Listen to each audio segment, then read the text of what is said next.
الحقيقة حضرنا للطرح، لكن مالوريزمون ديكا سبور هي عندها معناها كوتي فيزيك قوي برشا اللعبة،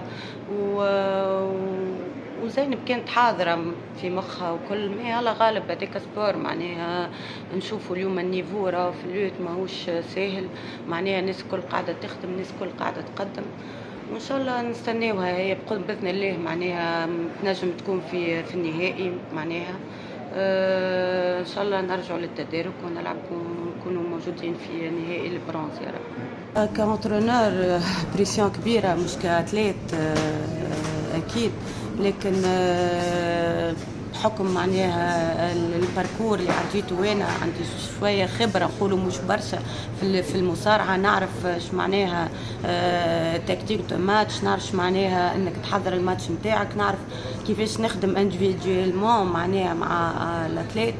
الحقيقه الطرح كان صعيب، احنا نعرفوها معناها وحضرنا هذاك كانت ماشيه نحن باش ناخذوا البوانيت في الطرح الاول في الروند الاولى، وباش نحاولوا نسكروا الروند الثانيه، لكن ما حالفناش الحظ.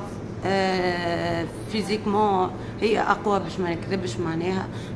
احنا الامريك لاتين الكل معناها في الفورس معناها في سورتو في الميزان هذايا ميزان جديد على زينب معناها كانت هي طلعت 72 وتوا 76 كيلو. ان شاء الله الشيء خير.